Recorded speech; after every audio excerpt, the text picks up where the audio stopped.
Welcome to a Trucker's Minds podcast. I'm Eddie McGee. It's your boy K Thanks. And we're back, man. Episode 339. Yes, sir. Let's get right into it. First off, let's start at the top. Rest in peace to Frankie. Frankie from Beverly and James. And James Earl Jones, excuse me. Frankie Beverly and Mays. Yeah, Frankie Beverly and Mays. That's not what it says up here, though. Mm-hmm. All right, my bad. Frankie Beverly from Frankie Beverly. Yeah, Frankie Beverly and Mays. Mm-hmm. And then James Earl Jones. And James Earl Jones. Yeah. Now, with James Earl Jones more specifically, this dude's an icon. He was Darth Vader and Mufasa, correct? Mm-hmm. Simba's dad. Mm-hmm. And I just remember that popular line from freaking The Lion King. Mm-hmm. Simba, never go to the Badlands. Mm-hmm. Simba went to the Badlands. He found the fuck out. Yeah. It's so sad, man. Yeah. They did him so cold-blooded. They need to remake that movie except make it like rated R. Yeah, that would be interesting. It'd be interesting. It'd be a very dark film. Yeah. I think, but James Earl Jones, like, obviously those are two of his most iconic movies, but he has a long career. Like, Coming to America, you got his theater career. He played in Fences, and a lot of us know Fences from the movie that Denzel Washington was in. But yeah, he was acting for decades, and putting on a master class in a lot of his roles. So, and he had that distinct voice. So man, shout out or rest in peace to James Earl Jones, and then obviously Frankie Beverly and Mays. We just know Frankie from just classics like Cookouts, Family Reunion. Absolutely. We know all those songs that they put together, and then also like still touring. I think you were saying that he didn't look so good on his last outing, but that band was touring, like my aunts and uncles and everybody. They was continuously going to those tours when they would hit like Fresno and, different pockets in the Central Valley and LA and stuff like that. They would definitely be going out there and going to those concerts. So yeah, man, rest in peace, to those. And I think that's the beautiful thing about creating, I wouldn't say content. I hate the word content, but for lack of a better term, content in terms of music, movies, or whatever, that stuff, it lives forever. When you're able to make music that people can dance to, people sing along to, it spans generations, and you can live off of that for the rest of your life. Absolutely. Same thing with, not so much with James Earl Jones, but still kind of, he had, I think his version of that was probably theater. When you're doing these plays, you tour these plays across the country, or you're doing like long stints in New York, many dates in New York, and you could just keep doing the same thing over and over, or keep eating off of that. Or even James Earl Jones doing Lion King, he was able to do the voice of Mufasa again in the 3D version of the movie. So yeah, yeah. I think that, well, with both of them, anytime you create any content or art, it will outlive you. That's just how it works. I think with us doing this podcast at episode 339, there can be people in the next 100 years still listening to this broadcast. For sure. That's how podcasting is, man. So I think that's the closest thing to being immortal, is having something that will outlive you, whether it's YouTube content that could be viewed many years down the line, because there's old Dodgers broadcasts. Mm-hmm. Like, coming up the bat, we got Jackie Robinson coming up the bat. He's about to hit the ball. Oh, he's got the ball. Oh, the home run! Right. Those broadcasts can still be heard from the freaking 60s and whatnot. Right. So whenever you have something out that can outlive you, it's a beautiful thing. So yeah. I strongly suggest anybody that has a creative bone in their body that wants to do something, do it. Mm-hmm. Because you see the final product is people actually admiring and remembering and mourning you, but mourning you by listening to whatever you created. Right. Because what happens is it's sad for your family in a certain sense, but for the masses, it turns into almost a celebration. Yeah. Like, you get to pop in they music albums on YouTube. For James Earl Jones, you might dig back in. Like, before I think before, I was showing some students, like, Lion King. It might have been afterwards. I don't know the time frame of it, but I was showing some students, the Lion King and breaking it down in terms of story structure and stuff like that. So you realize like this stuff, it just lives forever, man. Like, and that movie is so well put together, so well voice acted that he just has that that impact. Absolutely. Yeah, there's just certain things that live on. I think probably Bugs Bunny might be the fucking oldest one though. Yeah, Golly. that's that voice. A lot, and there's a specific guy. I wish I knew his name off the top of my head, but there's a specific guy that was doing a lot of those early Looney Tune voices, and just you talk about talent, man. Like just voice actors in general, in terms of the ones that we know from like those cartoons and the Optimus Prime and all these different ones that we know have these iconic voices. Very, very, very underrated talent. Like talent that doesn't really get a lot of acclaim because we are mostly looking at the cartoon or the 3D animated version of it. But these guys are like world class. Yeah, world class in that field. And heads up once again for you guys, it's still very hot out here in Bakersfield. That sound you hear in the background is the air conditioning. Yeah, we're just gonna work through that, but we have to have it on so me and Keith don't fucking die in this building. No, it's facts. Man, this studio gets so hot, man. Yeah, it does. And we don't have like the central. Well, the central cooling is during the week, but during the weekend when we do the podcast, we got to turn that fucking unit on. Yeah, and these lights they don't help either. They don't help either. It's hot as fuck in here. All right, switching gears. Shannon Sharp, in quote, embarrassed over viral Instagram sex tape. Let's be clear. It wasn't a sex tape. It was more just audio, and it happened because Shannon Sharp, before he started fucking, somehow it accidentally went live and it started recording, and you hear him mid-stroke. He's stroking whoever this girl, Michelle, whoever she is. Yeah. She was the recipient of the strokes. He was the stroke giver, and he was the stroke giver. And I think part of it, I'm a little loud, but I think part of it, he was getting topped off. You think so? Yeah. I was listening back, and I was like, yeah, he for sure was getting topped off in there. Yeah, but then I don't know. I don't know. Whatever Michelle was doing, it was working. Because if a woman's got you saying her name, she's tearing you the fuck up. She's tearing you. But then he started breathing hard, so he was stroking. Yeah, he sounded like he sounded like a dog in heat. Like he sounded, that nigga sound like DMX in there fucking. He was hitting for the back. Keisha, Tamisha, Tanya, LaShanya. That's comedy. That's bad, man. Michelle, Rochelle, Nichelle, Carell. He's an old nigga too. I'm surprised he didn't say her first and last name. That's the thing. Like this is like, I heard a lot of commentary, a lot of people saying it was staged, it was fake, and all this stuff. I think that for me, I consume a lot of Shannon Sharp content. Right. Like I watch, I don't watch First Take as much, but Undisputed I used to watch all the time. I watch Nightcap a lot. I watch, some of his night Club Shay Shay. I watch a lot of those interviews, and there are certain people that are just namesayers, like that just say people's name. And we know from watching Undisputed, he would just be like, Skip, like, listen here, Skip, like that's just how he communicates. He says people's names a lot, and that's not, everybody doesn't do that. So I would only imagine that if he's, having an intimate moment with this woman, that he's not gonna change his personality. Yeah. Right? So people were saying like, oh, that made it sound like it was fake or staged because he said that's just what he's called Skip Bayless. Yeah. I would imagine on an hour broadcast 30, 40 times. Yeah. He probably says his name. So yeah, it was just responding to that. Like, oh, you like them strokes, Michelle Rodriguez, huh? Oh, you like that Michelle Rodriguez? Oh, Michelle Rodriguez feels so good. Oh my God. Wade in the water. Wade in the water, children, wade. Yeah. That nigga did a Negro spiritual in that pussy. Yeah, he definitely got one of them Negro spiritual, like Kunta Kinte type sexual voices. That'd be crazy. He'd be like, you my Michelle, huh? You my Michelle? And then the door open up like, oh, Michelle, what are you doing to my wife? Oh, no. You always been my first lady. Oh, yeah, boy.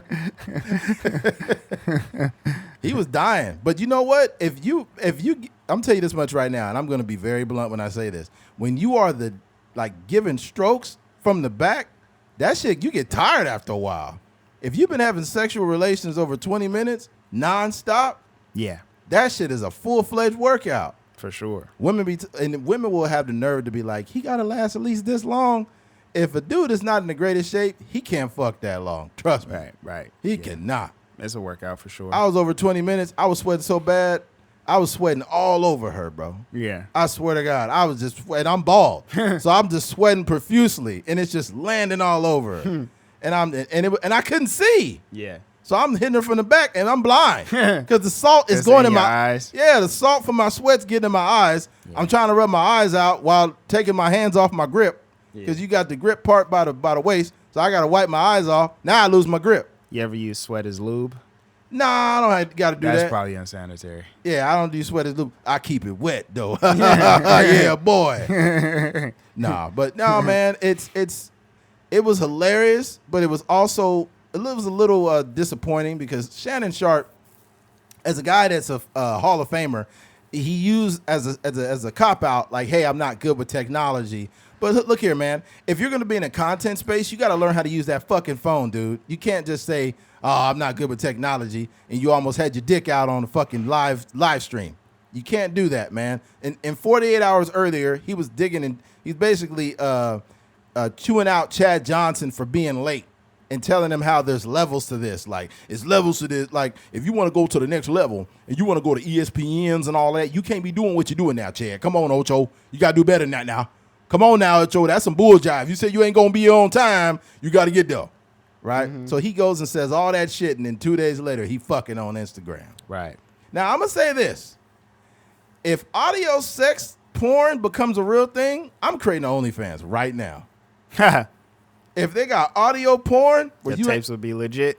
Man, I would find legit participants. I would say, hey, look here, we can make some money. I ain't gonna front. I think that there might be something to that because we almost know it's like an audio book. You know what I mean? Like a little audio journey. Absolutely. I would say that might be Shannon Sharp might have invented a new genre. That's what I'm saying. You know, and this hasn't been public yet, but yeah, there might be some people that they may be more turned on by the sound of it. Yeah, just the clapping and the you know, because their mind could probably go different places that the visuals may never really do it for them. Yeah. And then here's the worst part. Imagine if it gets to the point where you don't really need to even have sex. You could just find a young lady and say, hey, look, I need you to make these noises. Yeah. And then she makes the noises. You make the clapping noises. Yeah. And then now you're making money. And you could just, and it could be like just a chick that you're not even fucking. You just be like, hey, look here. We got to make these noises. Let's do this let's do it for 17 minutes. Let's try to make it real. Okay. You could go to like with the, you know what like a Foley artist is? No. A Foley artist is the people, basically what they do is say you're watching, we talked about Lion King. Say Lion King is on the screen. Mm-hmm. What happens is they have a big studio or even a smaller studio with a bunch of different just stuff in there, and they kind of do the sound design for the movie. So, you know, Mufasa is like running. They'll have like a little bed of sand or something like that, and then they'll like do like a running thing as the movie is playing, and then they record the audio, and then later on somebody that's like editing the sound will go back and like, you know, kind of put it together. So I say that to say that in this thing it could be something like that where you have the girl come in, she's doing the moaning and the groaning, and then the Foley artists come in and they got the little clapping sounds, and then a little macaroni and cheese. Yeah. You're just stirring up a big old pot. Yeah. But imagine if you just like, if you don't got a studio and it's just you and some girl that you know, and you making all these sounds. I think you guys might end up getting turned on and start fucking for real. Nah, yeah, for sure. Like, put that macaroni down. Yeah. I can imagine you be just two consenting adults being in a space where you just plan on doing audio. I would imagine that would go further than that. Yeah, it would. You can't keep making these noises. Yeah. You might have to swap out the chick or something to get some different women in there. Get some different tones. Like, we have to stop working together. There was starting to become some tension. And then they could have categories like it could be interracial, but it's just audio interracial. How are you going to pull that off? Man, we know what the white girls sound like in these videos. Oh, you're so black. Oh my god. Oh my god. You're so black. Are you African? Oh my god. Because a black woman doesn't mention like black, at least in terms of that industry. Right, they don't mention like the they don't mention anything about the penis, if that makes sense. Usually the white women are the one that's just like, oh my gosh, it's like as big as my forearms. It's like they're the ones that's always like talking about the size. Oh my god! Because the black women, they just used to it, I guess. Yeah. It's just regular. I don't know the black women probably say something like, "Oh, you in my stomach." Yeah, they'll say something like that. But yeah, they don't ever call it like a big black cock. Like black women don't do that. Yeah, that's a genre thing. Yeah, for sure. I think that's pushing the limits of the internet. I think that we might see some audio porn that's starting to pop up. Yeah. And I'm telling you, man, I think Shannon might have created a new genre, man. Yeah. And if that's the case, Man. hey, man, I would create an anonymous OnlyFans and be like, hey, look here. It's strictly audio. This is strictly audio. Yeah. We can make some money together. Let's do it. Yeah. No, I ain't gonna. I think that's like, because there's already there. I was listening to Joe Budden's podcast and he was talking about. It sounds extremely weird, but it's like a weird kink. But he was basically saying that he likes hearing people have sex. Like he'll listen through the door, like, you know, he'll put his ear up against the door when somebody having sex. And Melissa Ford said the same thing. So she said the same thing. Yeah, she said that she'll call somebody or have them call her. Oh my god! Just be listening to people have sex. So oh my god! Like, it's some different people out there. So yeah, that's if that's shit, man. A podcast of 6 people or Fuck so, it. I'm creating a new fucking podcast. Yeah, every week you could just have like new audio that lasts like a fucker's mind podcast. Oh dang! Oh dang! But no, I think it's legit. You know, I think it's a legit idea. That's crazy. Yeah, especially for people, because there are already adult entertainers that hide their face. But imagine if it may be like, you know, you could throw your voice a little bit, but you know, even if somebody is just not like. They don't do anything else, but they have a decent like sexual voice, like especially like a girl that has like a really sexual tone. Like they just put those two together with like a strong manly voice. I think that would sell. Damn. Mm-hmm. And imagine if you made like a whole audio book or like an audio book or podcast version, like a popular sex podcast, and you do a whole reenactment. Yeah. And you open the door. Yeah, that's what I'm saying. It could be a whole thing. I'm here to deliver a pizza. Is Jessica here? Yeah, I'm Jessica. Oh, wow, Jessica, you're very beautiful. Thank you. Did you get the pepperoni pizza? Oh, yeah, I've got it right here. Yeah. Would you like to have a slice with me? Yeah. Oh, yeah, I'm already off of work. Why not? So how long have you been delivering pizzas? About 3 weeks now. I want your cock. Damn, that escalated fast.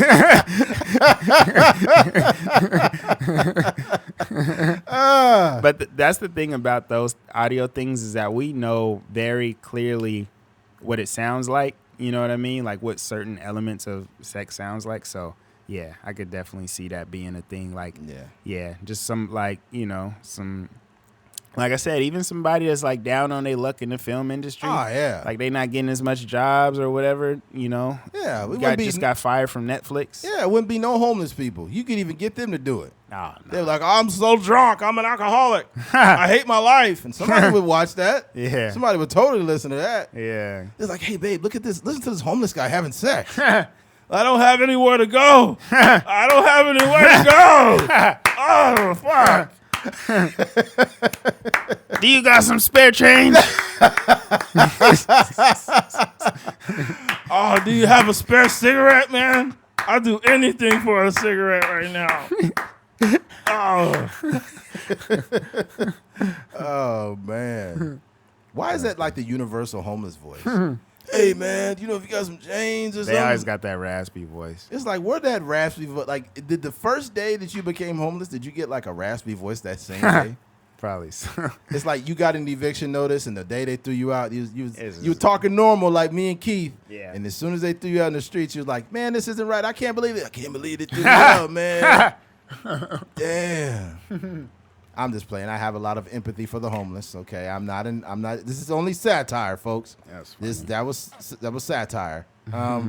Yeah. Oh, but then Shannon Sharp claimed that the sex lasted over 30 minutes, and we only got a 1-minute clip. But I think here's the thing. Like, stop trying to like. That's like false masculinity at that point. Like, you don't need to prove how long you've been fucking, man. I've had some bad days, man, where I only lasted a few minutes. Then I had other times where I was like Superman. I just couldn't buzz. Yeah. It happens to the best of us, man. Yeah. But he was like, oh, I was going longer than a minute. I'm just telling y'all right now. Big Uncle was getting it in. You know what I'm saying? And I'm like, okay, all right. Shannon. Yeah, I mean, I don't think it matters. I don't think it matters. Concerned about how long Shannon. But I think when you have more of fragile masculinity, I won't say fragile, but even a very masculine man can have fragile parts within himself. If I was having sex and it only lasted 2 minutes, and somebody was like, "You only lasted 2 minutes," I'm like, "I did. I'm sorry." Yeah. Pussy was good, man. I was out of there. I apologize to the young lady for giving her a bad time. Yeah, hopefully. The thing is, if you have bad sex, which I've had many times, if you've had bad sex, then just as long as she lets you redeem yourself, you're fine. Yeah. But some women don't be giving second chances though. Yeah. They just be like, nah, I'm cool. You out of there. You out of there. I'm getting blocked on all social medias. Yeah, I've had some great run-ins, and I've had some times where I completely failed. A lot of men don't admit that. Every man think they have the best sex ever. Yeah. I can always tell when I got an off night. Yeah. I can always tell. I'm like, oh man. Like I had a plan. I had a game plan. Yeah. And you always go in there with the intention of like doing your thing, but it just sometimes you just come up short. Yeah, man. Yeah. And sometimes it's like I think that women should take that as a compliment. If a dude busts in like a minute and a half, that means something's going on down there. Yeah, you got some magic in there. You got some waterfalls down there. Don't go chasing waterfalls, listening to the rivers and the lakes that you used to. That pussy was so wet that I busted in a couple minutes. And I think you're moving too fast. Yeah. And I think you're coming too fast.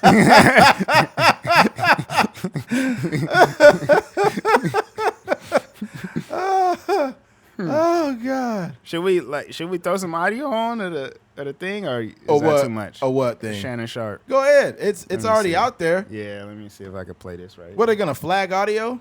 I don't think so. Yeah. Here's the number one item you need in your I ain't got free. Oh my God! I ain't got fucking buzzkill, man. A controversial video. Oh my God! Just go, man. Keith. We're still working out the kinks. Hold on. Oh my God! Shannon Sharp live. Oh, why is everybody doing this? Hold on. Oh my goodness! Don't everybody want to insert? I got premium YouTube, man. Dog. This nigga Keith got premium YouTube is on the way. Keith opened up his phone. Do you want to get a larger penis? Do you want male enhancement products? But the thing about YouTube is that everybody is trying to like spoof it. Or right. Yeah, they're trying. They're trying to Twitter, man. They're trying to make it look like you got a better chance of going to Twitter. Oh, there you go. That nigga, why are you grunting like that? But he posted on his IG. Oh God, there you go. Oh my God, that nigga Shannon Sharp was in that thing. That doesn't sound healthy. He said, yeah. You sound like a Rottweiler trying to sleep. That shit did not sound right. You sound like I will say though, like, I don't know. I've never recorded myself doing anything in that capacity, but I would imagine I probably sound crazy in there too. I don't know. Yeah. I don't. All I know is, bro. All I know is that shit sounded crazy when he started breathing like that. Yeah, the heavy breathing was crazy. Yeah, that was like, and it was like a little bit of wheezing going on. Yeah. And then Chad's like, you got to do some cardio, man. You got to do some cardio, man. You was breathing hard in there. This whole like post thing happening. This I think it's legit, and you know I'm not here to argue with anybody that doesn't believe that. But the whole post, the roast of it all was comedy, dog. I was listening to that. They had Cam Newton on there, Snoop Dogg. I seen that. Yeah, they had Kai Cenat. Yeah. They had who else on there? There's a couple other people on He there. said something to Snoop. He was like, I got to make sure I get better and make sure I'm on top of it next time. And then Snoop said, you sure was on top of Michelle, nigga. Yeah. He was on top of Michelle, nigga. Yeah. But this is another point to, and Shannon Sharp mentioned this too. It's like, that's not really a W. I think it turned out to be a W, but in real time, like when Eddie messaged me about it, I was like, dog, this is not a good look because he's working.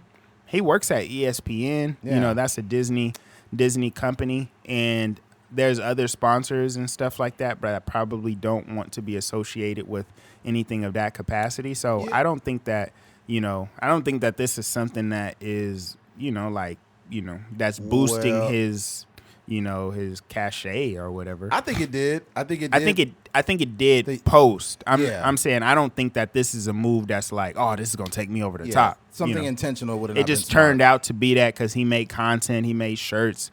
ESPN obviously didn't deem it enough to fire him and all these things. Yeah. So it looks better afterwards. But I think that if there had been more, like, how do I put it?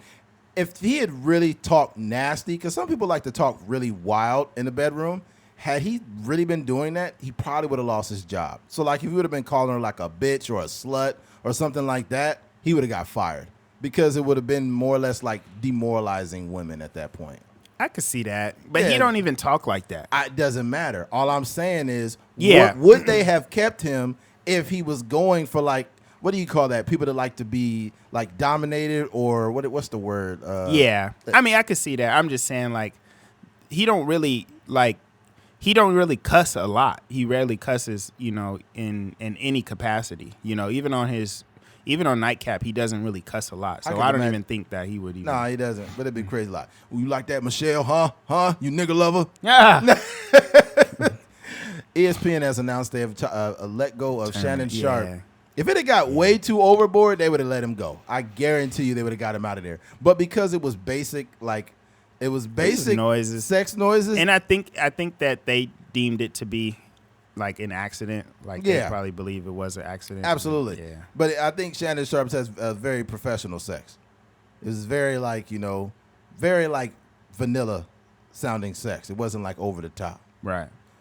Over the top is like, oh my God, take all my, whatever, slap me in my face. Yeah. People crazy. Yeah. Oh, I'm gonna sock you in your jaw. Oh yeah. But yeah, that's the crazy part. Like, like he seems to be a person that kind of lives his life, in a very private way, but it's a lot of structure to it. It's not a lot of loose ends. Yeah. And I think that, that probably plays into the bedroom. But there is a version of that to where people have like different things, I mean, I have lived next door to a heterosexual relationship where the man was getting some objects stuck up his booty. Oh yeah, but you were telling me you guys would hear him through the wall. Yeah, and like the dude was like, "Oh, my butt." Oh. Yeah. The dude was is me and my little brother. We lived in the apartment, and our neighbor, whom Eddie, I think he worked with her or something that. I know her brother. Oh, you know her brother, yeah. But yeah, so she all we can hear is like, oh, my ass, oh. It's like, if that was Shannon, yeah, it would have been a wrap. Yeah, he wouldn't have been able to save face. Y'all said that nigga was going crazy one night. Yeah, she was getting it in. That nigga was like, oh, ooh. Yeah. Yeah. That's wild, yo. Yeah. If you're a man getting pegged, you need to talk to somebody. She was like, yeah, it was crazy. Y'all said she was saying something too? I don't remember what she said specifically. I think she was just kind of trying to coach him through it, if I can remember correctly. But yeah. Oh, That dang. nigga definitely had some butt play going on. Oh. It was either that or he got shot in his butt, but I think it was more so like, you know. Was it multiple times y'all heard that? I think it was only one time. Oh, okay. Yeah. I don't know. He probably told him, you got to chill next time. You can't be loud like that. Man. Yeah, that's crazy. Oh, that's wild, man. But I think we got enough of Shannon Sharp. That's the fucking thing hilarious. about apartments though. Like you gotta, when you live in an apartment, you gotta tighten up. Yeah. Because you can't be, because you gotta realize like people, your neighbors can hear pretty much everything you got going on. Like whatever you watching on TV or whatever. So you gotta make sure you're not doing. I remember there was once where this couple was arguing. It sounded bad, like you know, yelling and slamming and stuff like that. And I called the police for like a wellness check. And then, because I was like, dog, if she getting beat up over there, like I don't want to be a part of that. But yeah, they actually came out and they talked to him. And Energy bar was going low as a motherfucker over there. Yeah, for sure. She was catching Hadoukens, left hooks. Yeah. Crazy. Yeah, everybody can hear what you're doing. It was a while back. I won't say how long specifically, but I was having sexual relations, and she was loud. Like loud, like kind of obnoxious a little bit. Like to me, like when the sex noises get a little too much, I'm kind of questioning how real is that.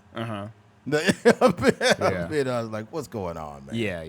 Come on with the noises or whatever. But nah, I know my neighbors heard that shit downstairs. I know they heard that. And there was some Indian guys, so they probably was like, "Hey, my buddy, what are you doing? What's going on, My friend, I hear you last night. I hear everything. Is she okay, my friend?" Yeah, but yeah, there's that. Shout out to Shannon Sharp, man. Do better next time. You got to be more responsible with your phone. for sure. Yep. All right, switching gears. The presidential debate. All right. We'll also talk about Trump having a potential assassination attempt again that happened today. All right. When we're talking about the debate, there wasn't anything special about the debate.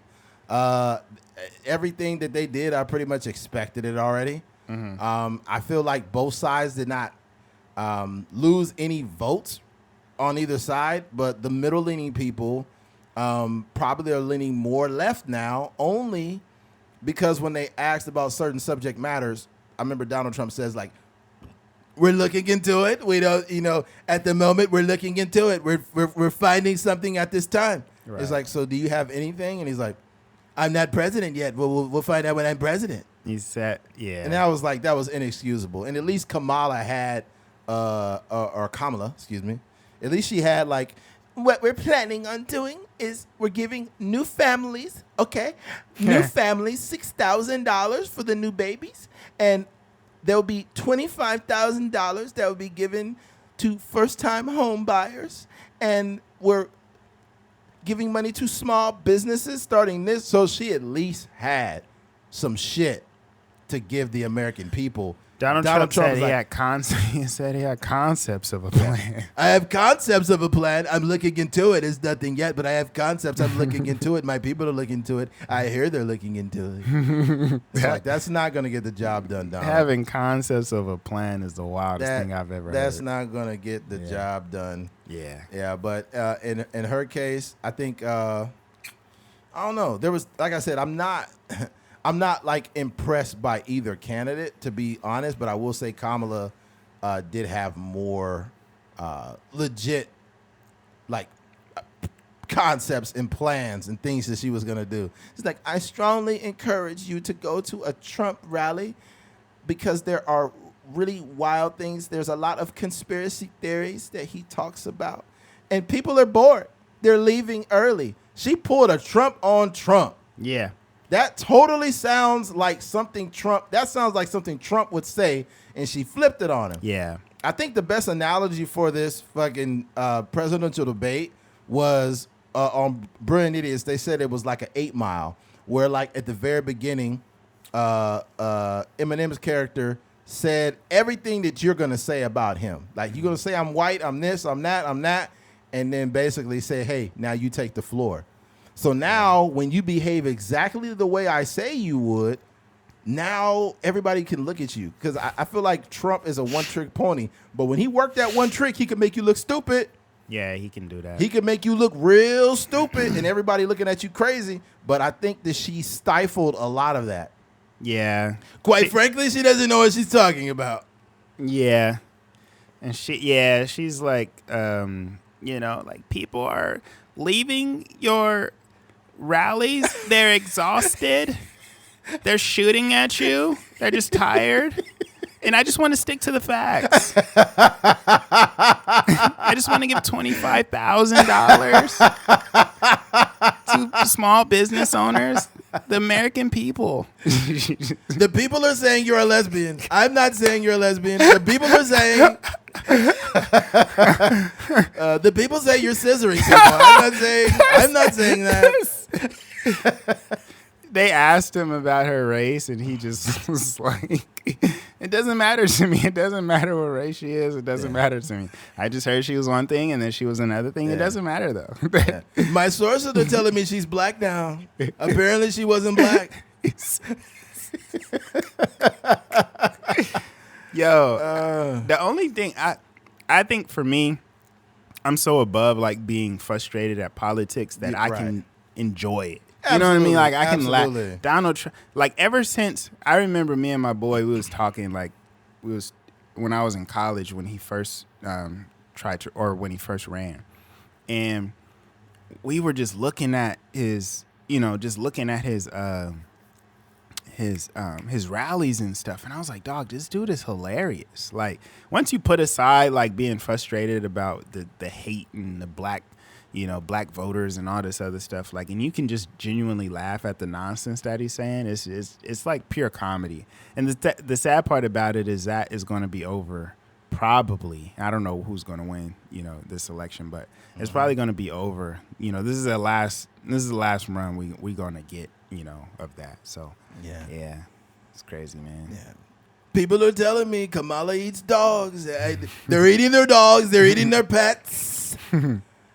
Wow, they're doing that, and everybody was just shocked, like, what the fuck? And it's because JD Vance is dumbass. If Donald Trump loses this election, a lot of it is going to fall on JD Vance. JD Vance is a fucking idiot. Today he admitted that was a concocted story. Did you see that? Mm-mm. Oh man, JD Vance is a fucking idiot. Hold on, I got the thing right here. Here it is right here. And he said it live on CNN. JD Vance defends baseless rumor about Haitian immigrants eating pets. Republican Vice President candidate JD Vance on Sunday reiterated false claims about Haitian immigrants eating the pets of residents in Springfield, Ohio.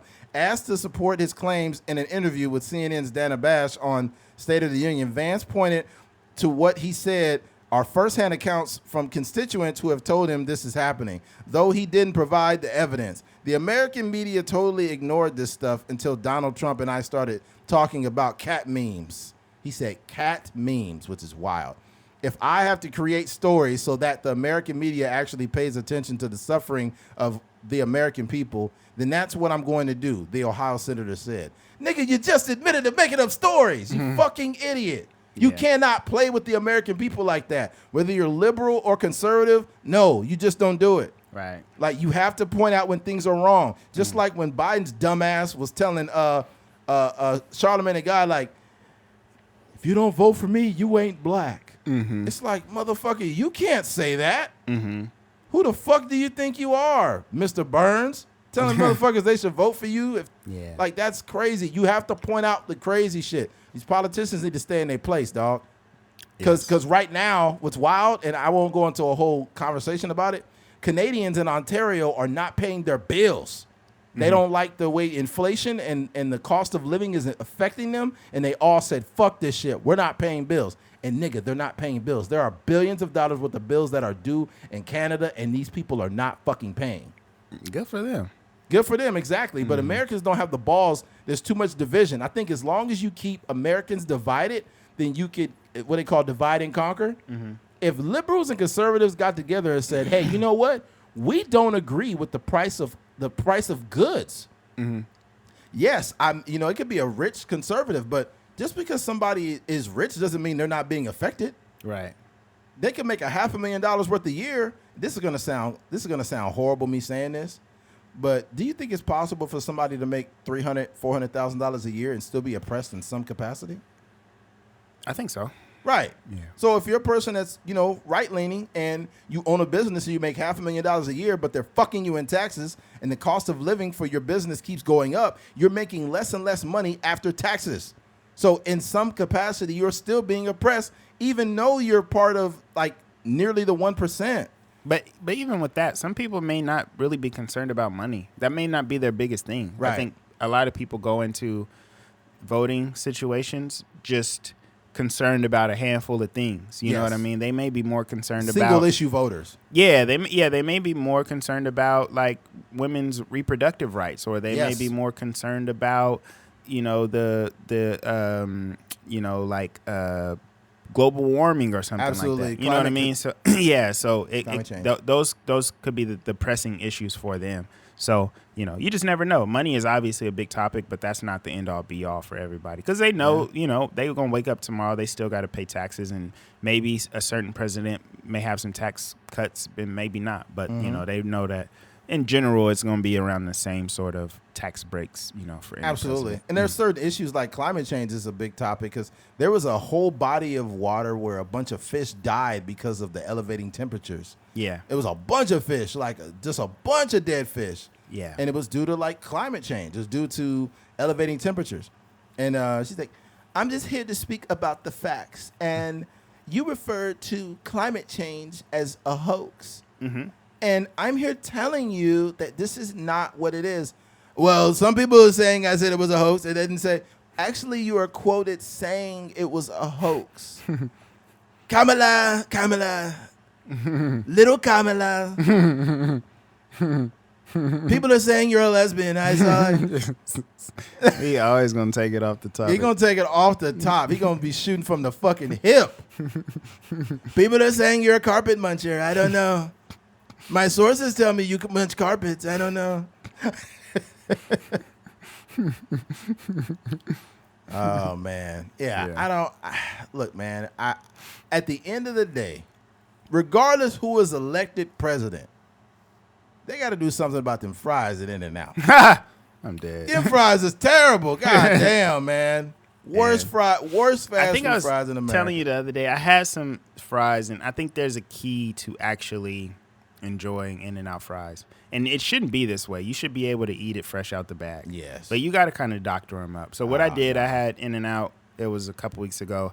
And they were fresh. Obviously, they make all their food pretty fresh.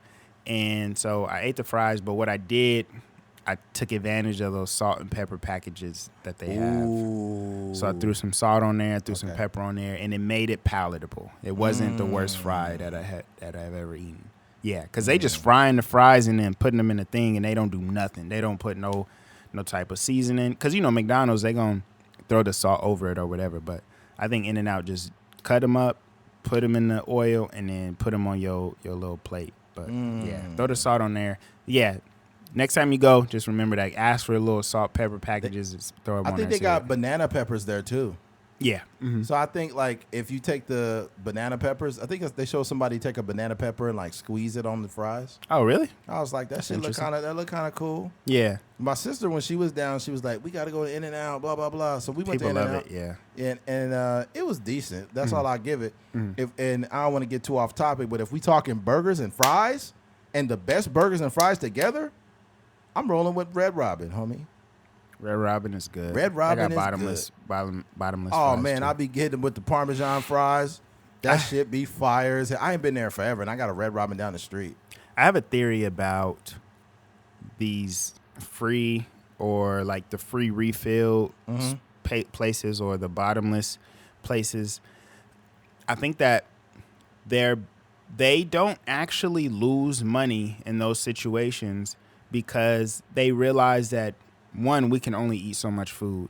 And then two, they're only going to bring out so many at a time, right? So if you go to Red Robin, you get bottomless fries. By the time they get you more fries, it's probably going to be 20, 30 minutes later. And by then, you're going to be ready to go. You know what I mean? You're going to get your first couple rounds or whatever. And then by the time you try to get a third one, you're either going to be full or it's going to be time for you to leave because you've been there too long. And the same sort of thing, we went to Magic Mountain and we got this all-day dining thing and then all-day drinks. So I realized this when I was there. I'm like, dog, if you are offering free meals, basically, like you pay one single price for, free meals every hour and a half and then free drinks whenever you want to, how are you actually able to make money? But what I realized with the drinks, I'm like, with the drinks, this is how it works. So you can fill it up whenever you want to. There's like basically little depots or whatever, little stores that have a couple fountain drinks or like 2 or 3 fountain drinks in there. And then there's some like on the outskirts or whatever. But what happens is it takes so long to get on the rides that if you waiting for the Riddler or Wonder Woman or something like that, you in line for like a good 45 minutes to an hour. So all that time you can't get nothing to drink. And then by the time you go between your ride, or you trying to wait on, or you trying to go to another ride, you walking all the way across the park. So the amount of time that you can actually consume like drinks is diminished. They've done the math. Yeah, they know exactly what they're doing. They know the math. Yeah, so that's when I was looking at that. I was like, dang, they really got one over. Unless you go to the park and you just drinking, which you really can't do because you only got so much time there. Mm-hmm. Yeah, you're not really you're not really winning in that situation. So they really winning. But yeah, that's a whole nother story. But yeah, I just think that I agree with you. I think Kamala is. I think she was able to take advantage of some of those middle-leaning people because I even heard some of the Republican narratives or Republican commentators even saying like Trump didn't do the best. Yeah. Even afterwards, after the debate, Trump went on to the floor. I forget what they call it. They call it a specific name. But Trump went onto the floor and he kind of started talking to some of the reporters, and a lot of people were saying he did that to save face because, his team told him that the debate didn't go as well as they would have liked it to. So he went out there. He talked for another 20, 30 minutes afterwards, and Kamala, she went on and probably, got something to drink, got some food, and was hanging out with her family. But yeah, but he went out there and he was like, I don't know, the polls were up on all the polls. I seen one that was like 70%. I seen one that was like 90%. We're winning, by all stretches. So, but yeah, I just think Donald Trump, that's the thing about it. Like when it comes to Joe Biden he's on his last brain cells. So is those debates is gonna look a certain way. I think Trump's starting to have some fucking Biden moments. Today is that Trump mistakenly introduces male singer Nicki Jam as a woman, and you didn't see that? No, this nigga's fucking up. Wait, let me finish my point. Go ahead. What I was saying is, Kamala Harris she's smart. She has that Barack Obama level of biracial education. Yeah. What? I'm talking about the education level. Like she's very intelligent. She's well spoken. She can articulate herself. She's sharp in terms of rebuttals and stuff like that. So that we all knew, just in terms of what a debate would look like in terms of like real presidential debate. Like, we all knew that Donald Trump is an entertainer and Kamala is, she's a real politician. So, she obviously is going to be able to go out there with the charisma of, a very intelligent, well thought out person. So that's what it looked like. Absolutely. Yeah. Donald's fucking up. He had a Joe Biden moment, man. And I think we need to talk about this because whenever Joe Biden was looking crazy, we always mention it. Like we have a lot of, we're very politically objective. I'm not here to make one person look way better than the other. I'm not really impressed. But here's the deal. Donald Trump misgenders reggaeton star Nicki Jam at rally. He said, she's hot. That's what he said. Nicki Jam has pledged allegiance to Donald Trump, but the former president seemingly had no idea who the reggaeton star was when introducing him at a Las Vegas rally over the weekend. Latin music star, in quote, Latin music superstar, Nicki Jam. Do you know Nicki? She's hot. Trump said during the Friday event at the expo at the World Market Center. Jam-born Nick Rivera Caminero is male, which Trump acknowledged when the singer known to the Latin community for his, Travesuras? Yeah, Travesuras and X with J Balvin came to the stage. Oh, look, I'm glad he came up, Trump said.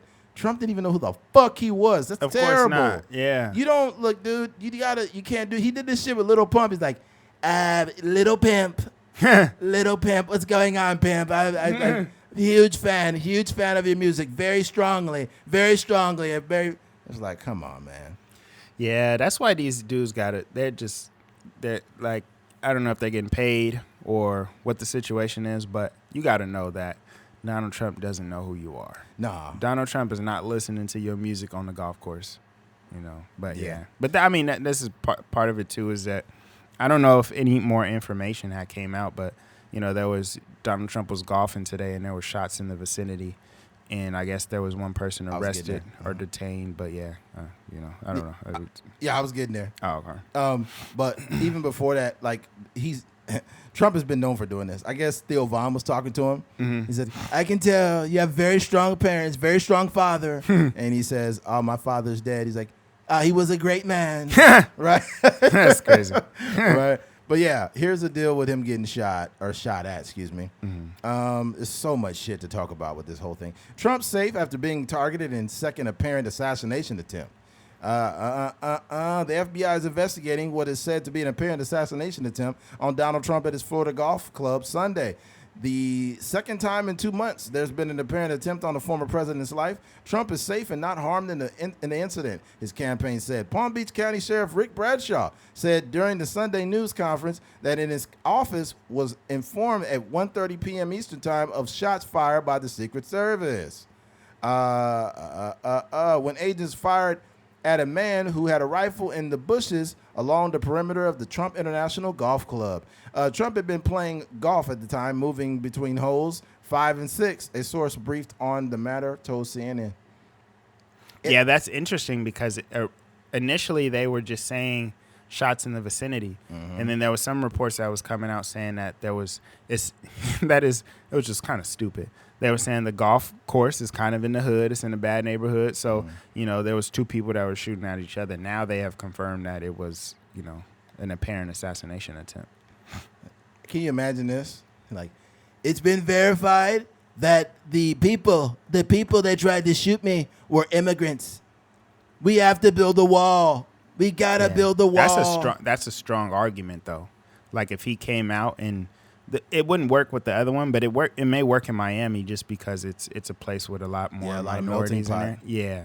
So, that's a strong case for him to say, like, hey, I've had my life in danger by, somebody that was an immigrant. And we may not even know. It may not even be true, but it's just a strong point that you can preach to your audience.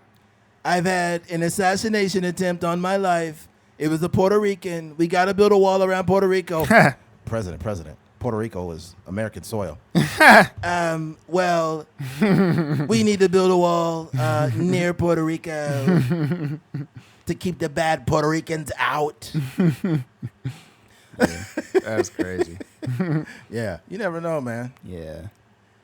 But yeah, I didn't think too much of it. I think that I don't know what's caused a lot of these people to want to take Trump's life, And the crazy thing about the other guy, I think he was actually Republican, you know what I mean? So yeah. I don't know what's going on. I don't think, even for me being I don't know what, the psychology behind trying to kill a president, but for me, who I deem that he's probably disrespected my community, I just don't know if it's enough to want to take his life though. Nah, that's crazy. There's no excuse for that. Yeah. Yeah, that's not. Yeah. And I mean, I don't know. I haven't seen much of the conversation around it, but yeah, in no way, shape, or form is, do I want to see somebody dead, just because they have a different opinion. It'd be wild if it was a black person, like, it's wild to me. I've done more for the black community than Abraham Lincoln, and they still want to kill me. These people are just violent animals. I don't know what to say. Maybe they're black. I don't know. My sources are telling me they're black. I don't know. You're like, all right, Donald. All right, motherfucker. Yeah. For me, though, in regards to this, I'm not trying to be without empathy, but I just, it's so much going on. It's impossible to care about everything. Mm-hmm. It's impossible. You lose the capacity to really process what's happening when it comes to politics. So there's so much going on. After a while, I just turn this shit off and I just go live my life. Mm-hmm. And then whatever happens, I'm like, oh God, they tried to assassinate Trump. That's crazy. That's terrible. Well, got to put my work boots back on. Right. Yeah. You do have to just continue to move on with your life because that's the kind of thing it is. I just think it's crazy. I don't know the history of all assassination attempts, but this is pretty close in proximity, you know.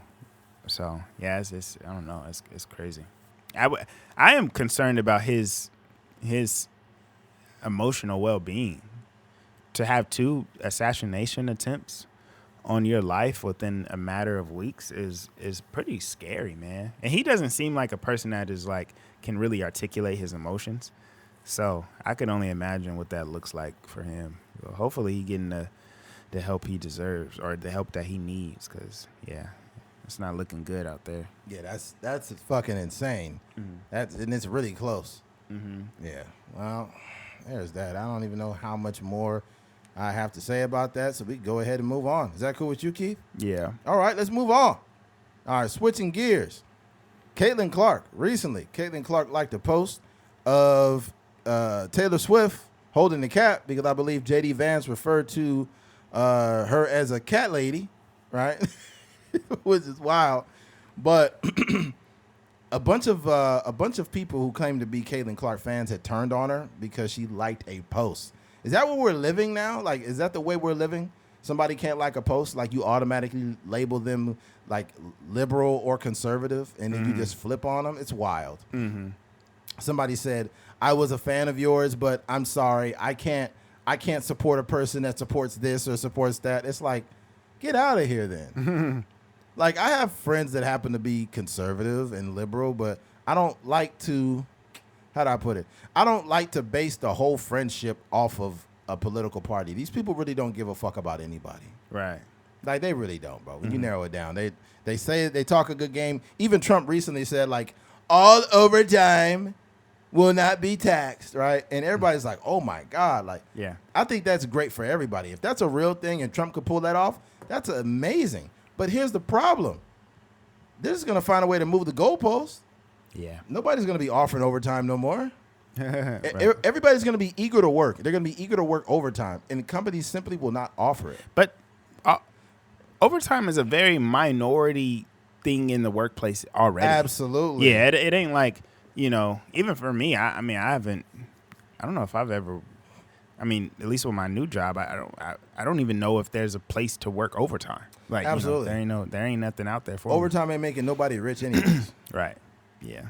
Yeah, it's not. But I will say though that it does take a huge toll on people's checks when they do work overtime, because make more to make less. Yeah, you think you're making a lot more, but they're taking more because you move into another bracket. Absolutely. So yes, I feel like that plan, if Trump could pull that off, that's going to help a lot of people. People that already work a lot of overtime now, like let's say they work in construction, they're working 14-hour days. Oh, they're taking on way more money. That's going to really stimulate the economy. Mm-hmm. So objectively speaking, that's an amazing idea. I just think he pulled it out of his ass. Yeah. Because he lost that debate, and now he's like, I've got to win back the people. I need an elaborate lie. What can we lie about? Taxes. Mm-hmm. And here's the thing: who better to believe that he could get you your money than a guy that only paid $700 in taxes?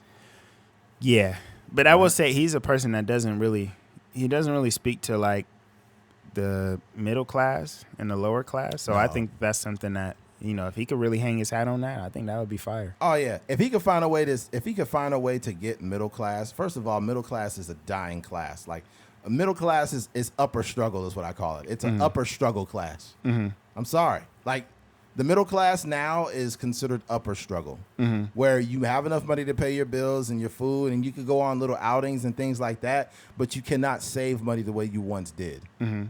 You know, your saving power and stuff like that is at an all-time low. Right. You know, but you're more likely to be able to, you know, pay your mortgage and things like that, but you're only a couple transactions away from like, whoa. Yeah. Shit's getting rough here.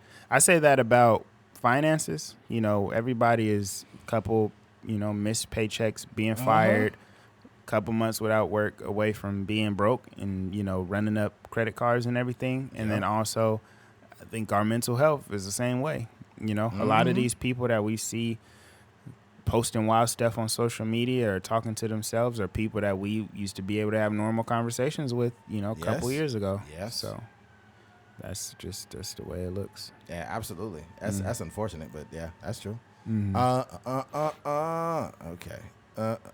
Where did we go? We got way off topic for a second. Yeah, we're talking about Taylor Swift and the cat lady. Yeah, we'll get back to that. All right. Now, basically, they got on her for doing that. But what I love about this is Caitlin Clark kept it very simple. This is what she said. She said, Caitlin Clark encourages people to vote after liking Taylor Swift's post endorsing Kamala Harris. The number one pick in 2024 WNBA draft made the most outward political statement. No, she didn't. She just liked the post of her young career when she liked the music superstar Taylor Swift's Instagram post on Tuesday endorsing Vice President Kamala Harris as the Democratic nominee for president. Clark did not publicly endorse Harris, but explained to reporters on Wednesday the rationale behind liking Swift's post. He said, I have this amazing platform, so I think the biggest thing would be to just encourage people to register to vote. What the fuck? The page went all dark. Anyways, the thing to do, platform that I have that's the same thing. Hold on. I have this amazing platform, so I think the biggest thing would be to just encourage people to register to vote, Clark said. That's the biggest thing I can do with the platform that I have, and that's the same thing Taylor did, okay? Mm-hmm. So there's that. And this doesn't mean she's voting for Kamala. She just liked the post. I don't think it means that, but I don't think it means it because she didn't say it, right? 100%. But I think that we can conclude that she's probably voting for Kamala Harris. Yeah. I would imagine. I think that there's something. Yeah, but I could see though if she didn't come out and say that. If she was just scrolling through Instagram and then she seen that post or she seen the picture with Taylor Swift and then she just double tapped it and just kept scrolling, I can see that being a thing. Like, man, I ain't got time to be reading this. I'm just scrolling, to see what's going on the social media.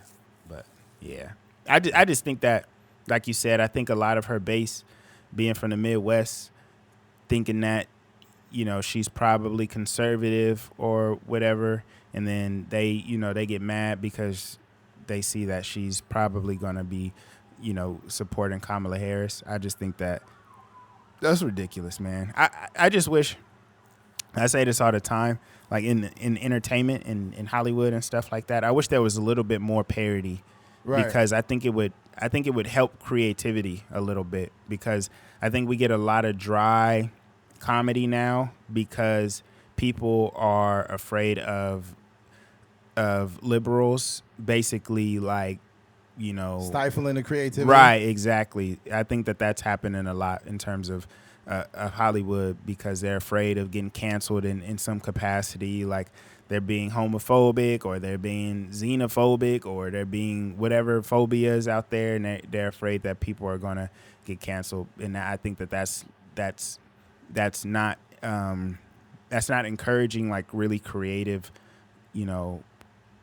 filmmakers to do daring things, And we talk, and I think primarily in terms of comedy, I think there hasn't been like a very strong, funny, edgy movie in a long time, and I think that's why. But I think if we did have more outward conservative people in Hollywood, that this wouldn't be an issue, because conservatives tend to push back on a lot of this, a lot of these liberal ideologies. So yeah. Also, I don't think it's okay for everybody to expect you to endorse a certain candidate. I don't need to endorse anybody. I could just go in there and not say who the fuck I'm voting for and mind my business. I'm tired of that. Professional athletes don't have to use their platform for that.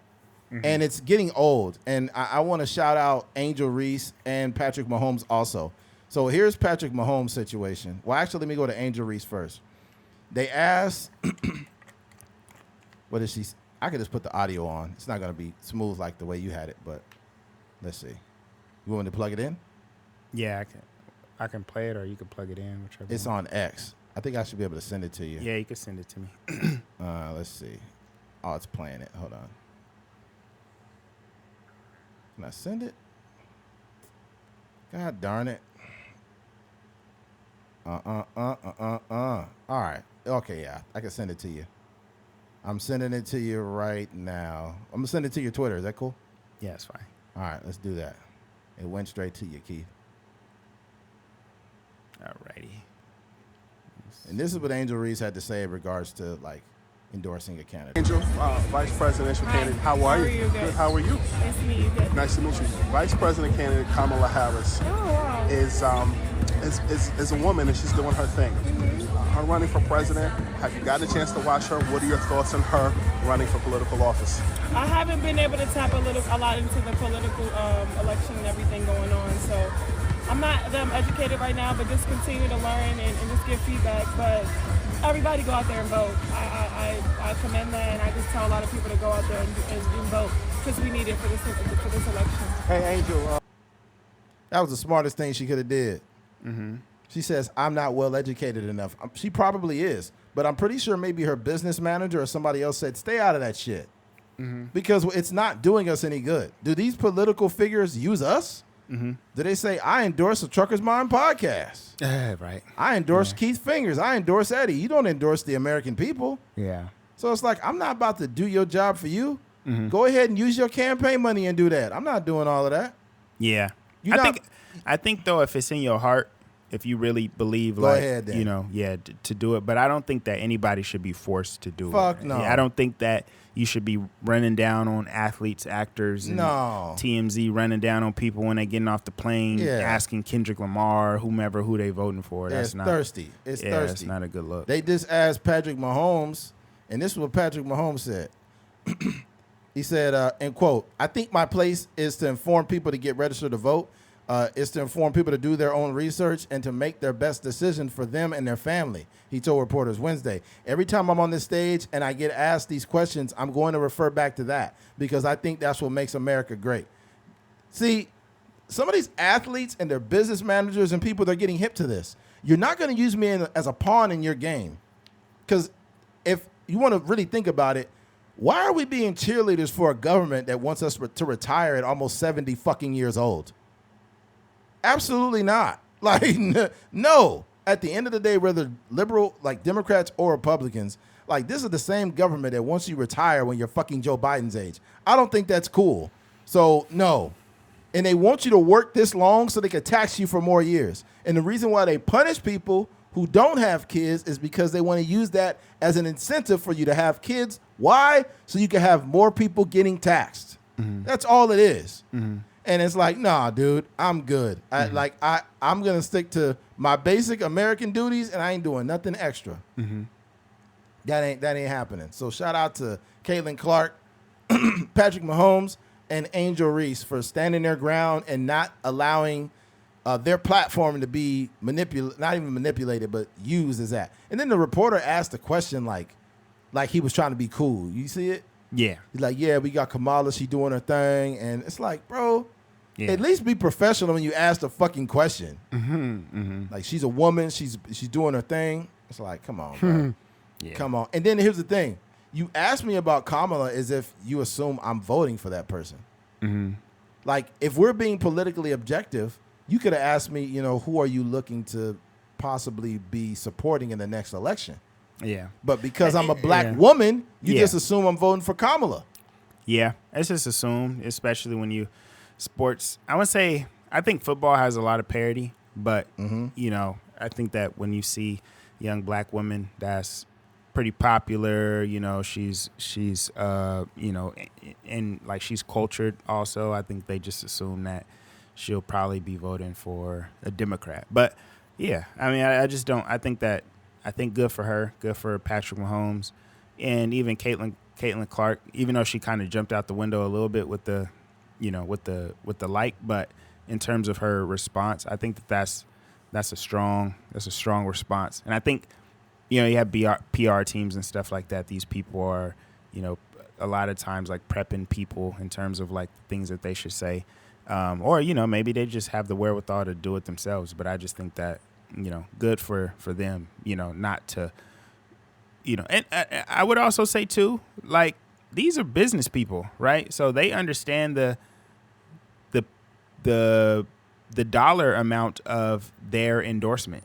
And maybe that's part of it too. Like, dog, you ain't getting no, not that I would do it, but I'm just saying, like, you ain't getting no type of promotion out of me for free. Yeah. You know, I get paid handsomely by Adidas or Reebok or whatever to do these things, and I'm not doing no promotion for And free. even if you were wanting to pay me, there are certain ways I cannot be bought. Like, I feel like it's foolish what Nicky Jam is doing. Nicky Jam and Lil Pump and all of them just being a fucking pawn in their game. Yeah. I haven't seen anybody on the up though, like that has been on Trump's side, if that makes sense. Like, all of them seem to be people that are on the downside of their career. Nicky Jam's doing pretty good. Yeah, I mean, I don't know Nicky Jam, but I'm just Right. saying, like, Lil Pump was kind of, he was like falling off, you know. Yeah, probably. Oh man, and then what's her name? Baldheaded Amber Rose. Amber Rose. You got Miss Baldhead over here. Mm-hmm. You got her. I think that's the fakest one ever. She's the fakest one because a lot of the things she does are very left-leaning behaviors. Mm-hmm. Like, no disrespect, but a slut walk is very liberal. Mm-hmm. It's a very liberal thing to do. Yeah. But that's the thing. You have all of these more left-leaning talking points and things over the years, and then you just flip-flop over to Trump. Mm-hmm. That's so, like, radical. Mm-hmm. This is so... It's super fake. She got paid a lot of money to do that shit. Mm-hmm. A lot of money. I would feel the same way if, like, Kid Rock all of a sudden, like, that's right, Kamala Harris, y'all. I'd be like, this nigga Kid Rock got paid to do that shit. Yeah, for Yeah. sure. Yeah. Yeah. All right. Let's switch gears on that one. All right. Switching gears. Dun-dun-dun.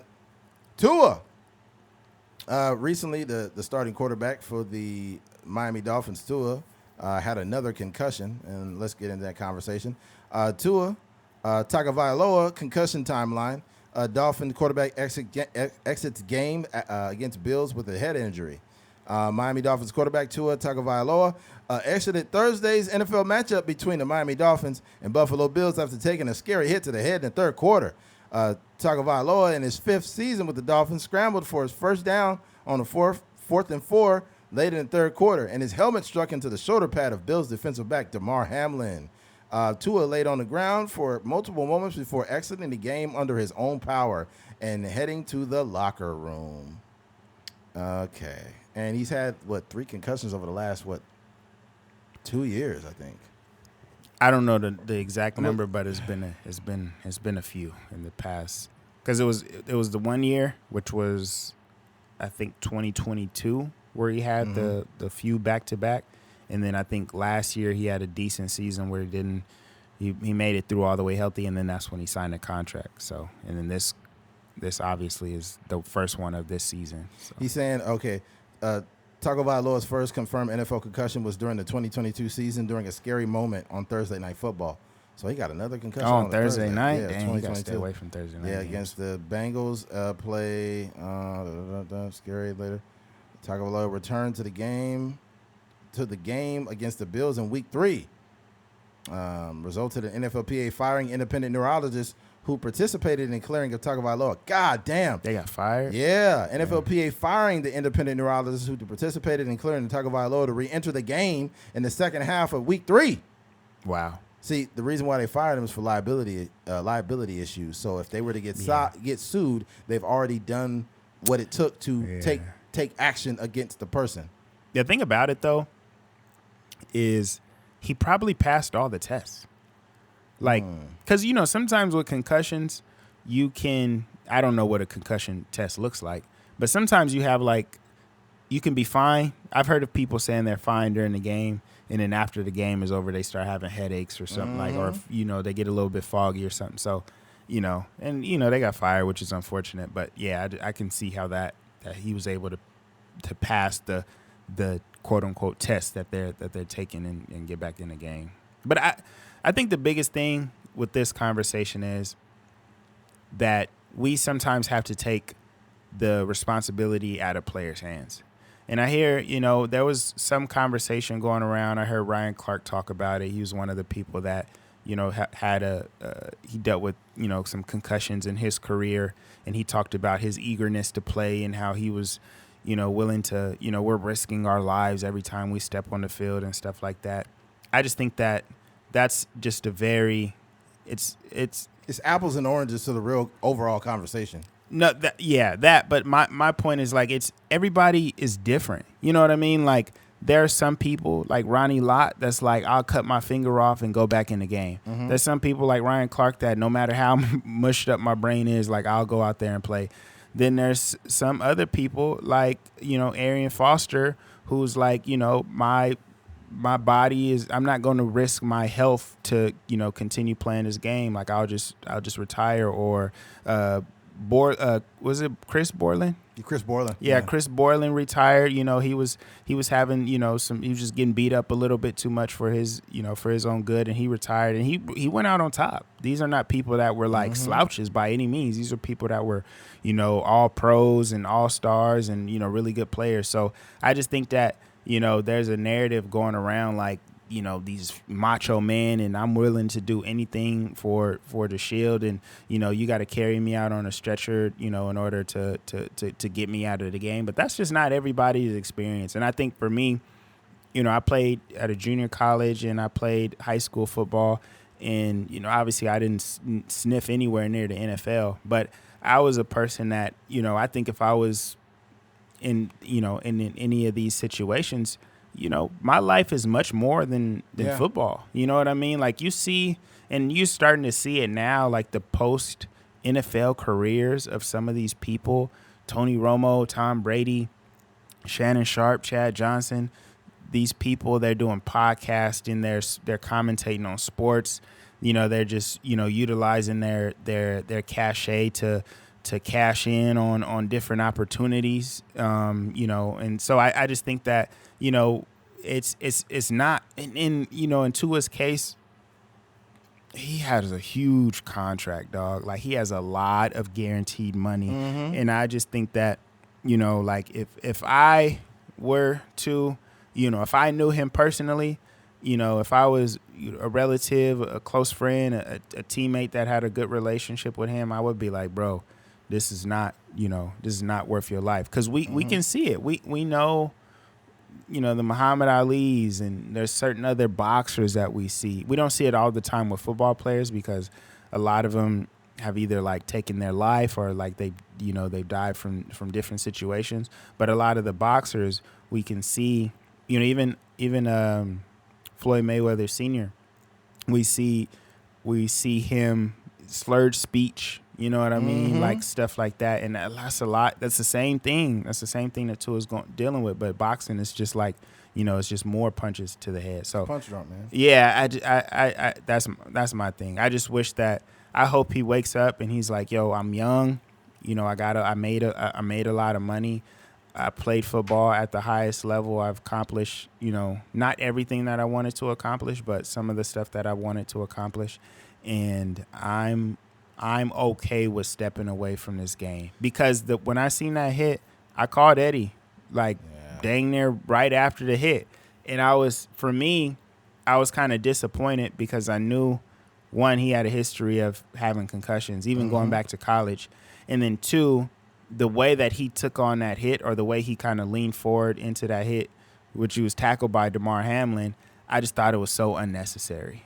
I thought it was something that, many quarterbacks slide feet first, and he led with his head into the person that was tackling him. So, yeah, that's my take. I'll let you. I have a very original take about him not sliding. Right. Overall, you notice he makes a lot of really bad errant throws. Like, you think he threw a couple picks, if not mistaken. Like that game he was playing pretty average. I think he did throw an interception. Like the week before, he was throwing, I think he threw like 3 or something like that. Oh, okay. I'm not. The reason why I'm bringing that up is because here's the deal. A lot of those interceptions and poor reads and poor decision making could possibly be a symptom of his cognitive decline. In his mind, he probably thought he was making a play, but he was putting his head and neck in harm or danger with what he was doing. My question to you is, how good would you think if your brain was fucking up? How good would you? Okay. Matter of fact, me and Keith are talking. This is what your brains are really for. Your brains are to actually express yourself and speak and talk and move your hands and fingers and things of that nature. It's not made to take blunt force trauma every day. Right. If me and Keith both got punched as hard as we get punched in the head 20 times and then we did a podcast, this would be a very dumb podcast. Right. Because our brains are not firing out on all cylinders. Okay, here's the deal. Your brain is like it's like probably the best comparison for your brain is an extremely elaborate computer. Because the amount of memory and the amount of things you're doing concurrently, it requires your brain to be at max capacity. How good would your computer work if you were slamming it on the fucking ground? It would freeze. It wouldn't work good. Yeah. It probably would turn off. Do you think your brain is any different? So when you see him run full speed and use his head, maybe it's not registering that this is a dangerous thing you're doing. It's not just about him being undisciplined or this or that.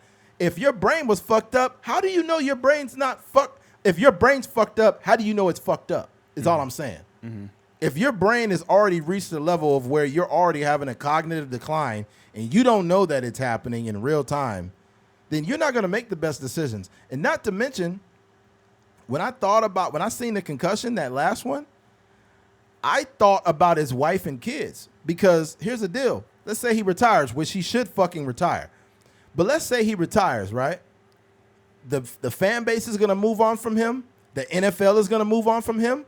But his wife is going to be there every day. And she may potentially have to deal with his anger. She might have to deal with his behavioral switch. She might have to deal with him having slurred speech. She's going to be the one that's witnessing everything happening to him. Yeah. His kids are going to be on the receiving end of that. So that's the scary thing about these concussions. I know some dudes that I played football with back in the day that didn't even go to the NFL. And they be acting weird. I don't know if it's from either drugs or from a lot of hard hits. I know two guys that have had a legitimate neurological change in their behavior. And it's strange. I pray for that guy because when I look at this, I've seen the worst cases of neurological brain damage as a result of football. And I can speak on this case because it's public knowledge. 20 years ago when I was 18, I used to work, it was 2003. I used to work at a facility called CNS, Center for Neuro Skills. There was a patient there, which is in this document. His name was Rolly Dykstra. He was a quarterback for Laverne. And he took a very huge hit that caused him to have basic paralysis. He was curled up in a fetal position in pain all day long, and the pain was so bad that he would be sweating profusely. He was blind, and he was only in his early 20s. He was barely older than me. And this is how serious football is and how easily you could get fucked up. And here goes the story. As Leopard quarterback Rolly Dykstra clung to life Wednesday, the university. This story is in 2002, by the way. The University of Laverne community gathered in La Ferta Auditorium to pray for a miracle. The room overflowed with Laverne community members who sat silently in prayer 4 days after the hard tackle during an annual homecoming game, which left Dykstra in a coma and dependent on life support at Pomona Valley Hospital Medical Center, where he remained in critical condition Thursday afternoon. In the auditorium's front row sat the Dykstra family beside head coach Don Morrell. As they choked back tears of uncertainty, more than 100 friends and teammates walked the makeshift altar at the front of the packed auditorium, light candles, and say a prayer. And it's here's describing the injury.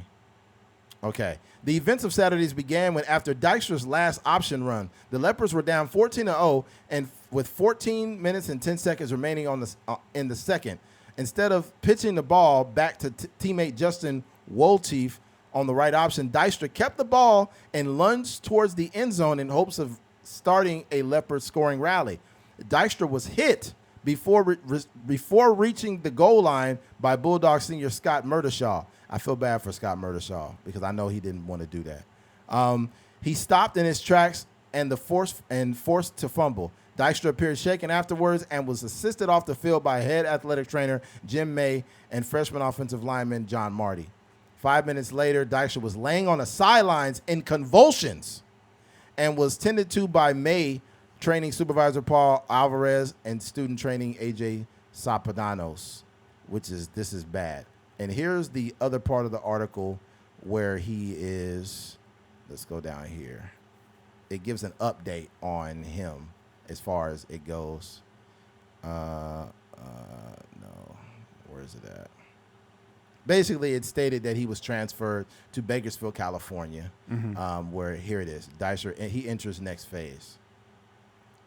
And that game was canceled after that. The injury was so bad, they canceled the rest of the game. From staff report, former University of Vernon senior quarterback Rolly Dykstra was released from Loma Linda Community Medical Center Tuesday morning, amongst 5 months after suffering nearly fatal head injury that occurred in a Leopards game against the University of Redlands. Dykstra will be moved to Center for Neuroskills in Bakersfield, where he will spend 3 to 6 months in therapy for permanent brain damage and loss of eyesight. So when I tell you that I've seen this up close, I was 18 years old, tending to this young man who was barely older than me, who was blind. And I looked through his chart and I seen that he played football, and I would have a game on and be describing what was happening. And that's the only time he had a little bit of a smile on his face. God damn. So when I tell you that he needs to fucking retire, Tua needs to retire now. This is not a fucking joke. Your brain was not meant to be running full speed. I'm blessed enough. Like, back in the day, the way they looked at concussions was not too serious. Like, you would get your bell rung in a game or in practice, and they'd be like, you good? And be like, I don't feel good, coach. They're like, you got a stinger. Get back in there. Right. Yeah. I remember, shout out to Mercy. Mercy Maston, my boy, he played football with me. And when we were at BC, it was a play. He made a tackle, and you could tell he was a little, he got his bell rung a little bit. But I remember the coach, and I'm not going to say the coach's name, but I remember the coach kind of looked at him, and it was one of those things where you could tell he was trying to not draw attention to the possibility of him being a little bit buzzed, and he just kind of like shoot him back in the game. And that's just kind of how it goes, man. So I think, I think that the NFL, obviously it's a rebuttal to a lot of the terrible things that have gone on in football, and not just the NFL, but in college and in high school as well. But I think that they're doing a good thing in terms of the whole protocol. But I think that at the end of the day, you as a football player have to take care of yourself, and you as a family member have to, if you don't have a person that's willing to step away from the game, you, like, as a wife, as a kid, as a child, or a mom or whatever, you gotta step in and make sure that they understand the ramifications of what they're doing to this family. Because, like you said, this is serious, man. Like, yeah, very fucking serious. And we all love football, and it's a contact sport, and I would say most people can kind of step away from the game without having the severity of what that guy went through that went to Laverne. But I just think that when it does happen in the case, the minority cases that it does, you got to be able to protect yourself. That's the biggest thing. I think that what needs to start happening is players need to also, offensive players, whatever, people need to start protecting themselves. Mm-hmm. I think that I don't know how you would do it. There'd be some type of penalty or warning. I think that there needs to be some type of warning against players that offensive players. Huh? Offensive players that don't properly protect their head and neck. Because we lean in on the defensive, like hitting the defensive player and all that stuff. But a lot of it is the offensive players leading with their head a lot of times. And I think this would help the NFL as well. If a player if they're doing something that does not protect their head and neck and they get a concussion, in that case, they only should be allowed to get so many of those before they are permanently banned from the NFL. Mm-hmm. Because if you're putting yourself in harm's way and you're not protecting your head and neck and you get a concussion, you can't have that fall on me now. Mm-hmm. Football is a game. The game is the game. You are an adult that needs to protect yourself. If you're putting your head down and trying to run somebody over and you get knocked out, you're going to get a legitimate warning that if you don't protect yourself, you're going to be fined. And then the next time you'll be banned because you're fucking your brain up, and I'm not going to get sued for it. Mm-hmm. I don't see that, because also defensive players are the ones being held accountable, and offensive players are not. Right. That's true. Yeah, a lot of the that's rules a little bit are biased. Yeah, a lot of the rules are to protect offensive players. So yeah, I can definitely see that. Absolutely. Mm-hmm. Yeah, man. This is bad. And another thing too, man, like I mentioned before, no one knows how bad their brain is. And there's players that have literally, like, they went from being a fun-loving guy, they're always cracking jokes, they're the life of the party, and then they retire from playing football, and they're like, nobody loves me, I want to kill myself, nobody loves me, and no one can stop it. Mm-hmm. It is irreversible. Mm-hmm. It is irreversible, which is sad. What's fucked up, I'm not going to say any names, me and Keith mutually know someone that is into, how do I say, without saying, fights. We'll just say he's a fighter in some capacity. I won't say what type of fighter, but he's younger than me, and he has slurred speech. Slurred speech. A lot of it is due to a lot of things. A lot of it is due to maybe not properly protecting yourself or taking a lot of shots. One thing I won't fault Floyd for, people say, oh, he fought like a bitch, and he was always running. He was doing this. When I look back at that film, I see a guy that was was really boxing. The objective in boxing is to hit and not get hit. A lot of guys that you see took a lot of hits in boxing or whatever combat sport. They're speaking slow. Right. It's a lot of those older boxers from, the generation before Floyd has that slurred speech, can't really put together, cohesive thoughts. And that's from boxing, man, So, yeah, I just think it's important overall just to protect yourself because the sport is not going to. No. They're not going to make him retire because, one, they just paid him a lot of money. And then, two, that's just not really their place to force somebody to retire. And it's not in their best interest. But for you as a player, like you could walk in. It was, I forget who it was. Was it Vernon Davis's brother or something? It was one of those players that they went in first half, then they went in halftime. Fonte retired. Rest in peace to Fonte, by the way. Yeah, and he retired during the game. He said, yeah, man, that's it for me. I'm done. Yeah. And I was like, wow. He said, this is a young man's game. I ain't got it no more. They just said he made a huge play, though. Right. He must have felt something or, whatever that it just didn't feel right.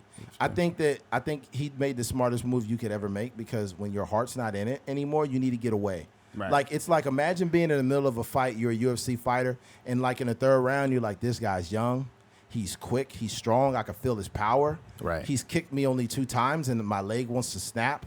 Right. I'm going to go to the corner and just say, hey, man, this is it. People might boo you or whatever, but you might say, hey, man, I want to be able to play with my son after this fight. And, right. I didn't want to forfeit the fight. I never want to be a quitter, but I just don't have it in me anymore. Yeah, there's nothing wrong with that, man. I think that people view sports as just this, like, macho man thing. Right. But it's entertainment. It's not really like we're not gladiators. We're not fighting to the death. This is just all entertainment. These players get paid a lot of money. Boxers get paid a lot of money. UFC fighters, they get paid a lot of money. And I just think that, your livelihood after the cheers are over, is more important, And you're going to have much more time in your life as a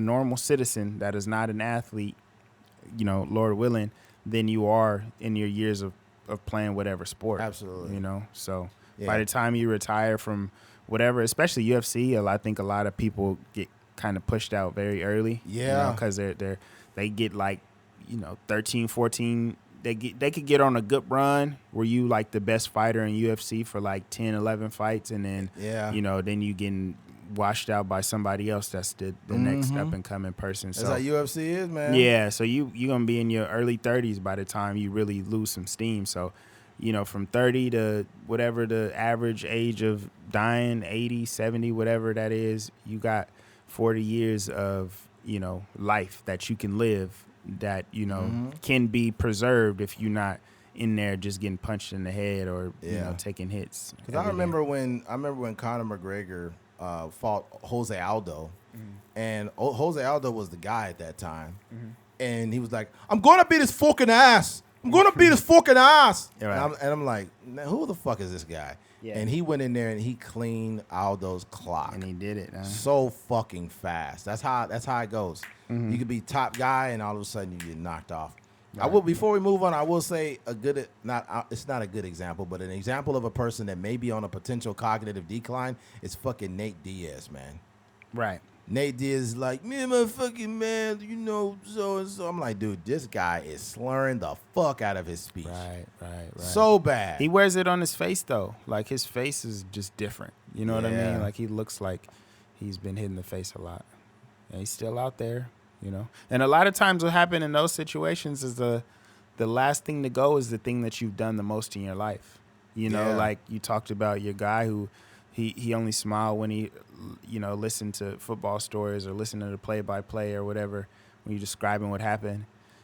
That's I'm sure in some capacity he could, talk about a play or maybe, he probably can't walk right, but he could probably hold a football. It's just those things are, even with Muhammad Ali, he would, even with his Parkinson's and all the shaking, he could still throw a jab. And that, like I said, those are a lot of times the last thing to go. So when it's hard to tell, when it's hard to, you're seeing these football players still be able to play at a high level, that doesn't necessarily mean that things aren't slipping away from them. So. Yeah, Diaz, man, he's 39, man. He's the same age as me out there, still fighting. He probably got to hang that shit up. Right. Yeah. But there's that, man. Let's go ahead and move on from there and end it real quick with this one. Switching gears, Lil Wayne reacts to Super Bowl halftime snub. It broke me, in quote. Lil Wayne said, fireman, fire for fireman. I got that fire, I'm hollering. Lil Wayne said Super Bowl. I cannot read Roman numerals very good. I don't know why. It's 59. 59. Yeah. I don't know why they throw me off. I mean, you're not Roman.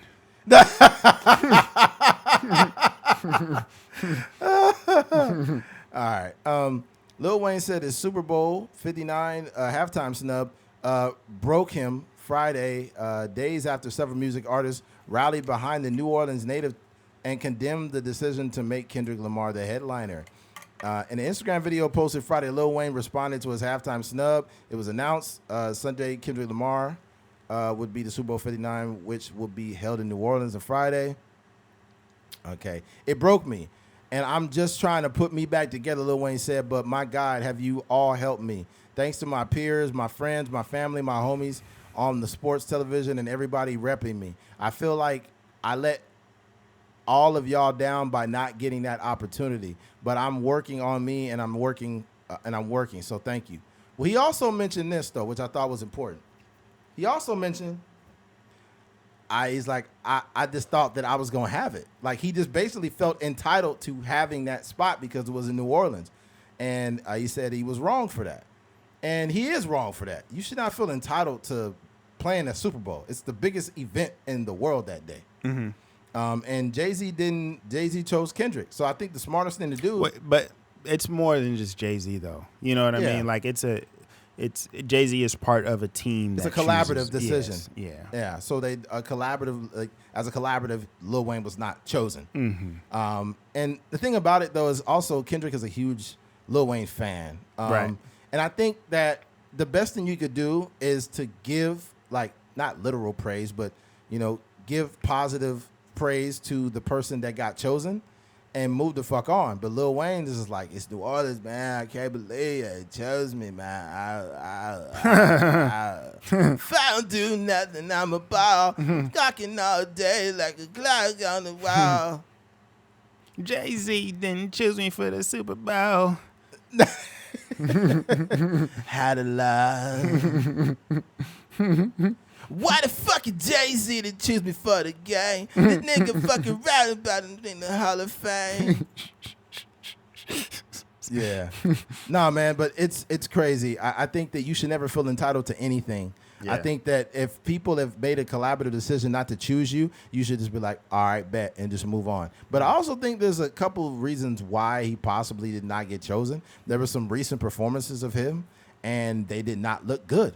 And he did not look like he had the energy. And as a collaborative, they probably decided, hey, Lil Wayne just seems like he's either not in it or he doesn't have the energy, and we're going to need somebody that's ready to perform now. And that could possibly be that. Also, there could be a sense of entitlement that maybe Jay-Z and company did not like.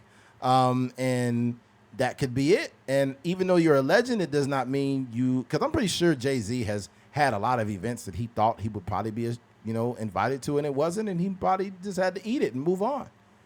That's part of it. I would say maybe part of it, because I would imagine when you're picking a Super Bowl performer, you're looking at a lot of things. You're looking at the cleanliness of a person. Do they have a track record of, getting in trouble and stuff? Oh, okay. Yeah. Right. Or, that too. But also his health. You know what I mean? There was a couple photos where his face was puffed up, and we don't even know, as the average consumer, we don't know where that came from. He's good now, but it was puffed up. Yeah, there was some weeks where he was on TV with a puffy face, and you just never know what that you don't know what that has to do with anything. So I just think that it at first,